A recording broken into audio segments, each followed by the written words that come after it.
Ang ilan sa paborito nating artista, dog lovers din. Kilalanin ng cute pets ng mga sikat sa chika ni Katatibayan.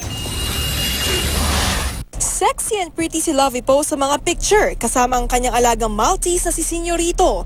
Kung nakukyutan ka sa alaga ni Lovie, manggigigil ka rin sa alagang German Shepherd ni Heart Evangelista na si Yogi. Kahit malaking aso, adorable at cuddly pa rin. Loves it. Very playful din ito habang pinaliliguan.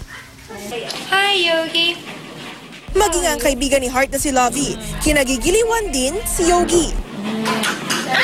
Bigil naman ang alaga ni Kapuso Hank, Rocco Nacino. Ito rin ang kasakasama niya habang naglalaro ng video games. Kenshi naman ang name ng pet ni Sangre Pirena, Glyza De Castro. Sa video na ipinost ni Glyza, overload sa cuteness ang paglalaro ni Kenshin sa isang stuffed panda. Hindi naman mabilang ang selfies ni Kim Rodriguez kasama ang kanyang Shih Tzu na si Chewbacca, na camera ready rin gaya ni Kim. Fashionable naman together si Sam Pinto at chocolab niyang si Hailey. Huwag mamaliitin si Hailey dahil lifeguard in training din siya. Super like din ang wacky Instagram photos ni Valeen Montenegro at pag niyang si Una. Pinanggigigilan pa ni Alden Richards at Gerald Napoles si Una nang minsan itong dalhin ni Valeen sa rehearsal ng Sunday Pinasaya. Miss tulang baby na rin kung ituring ni Pauline Luna ang Pomeranian niyang si Stella.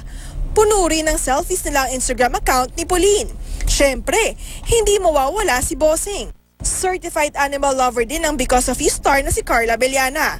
At bilang animal rights advocate, isinulong niya ang pagiging responsible pet owners. At ngayong mainit, dapat din daw bantayan ang mga alaga kontra heat stroke. Lagi lang silang mag-iiwan ng water. Kung pwede nga, lagyan nila ng ice yung tubig. Katatibayan, updated sa Showbiz Happenings.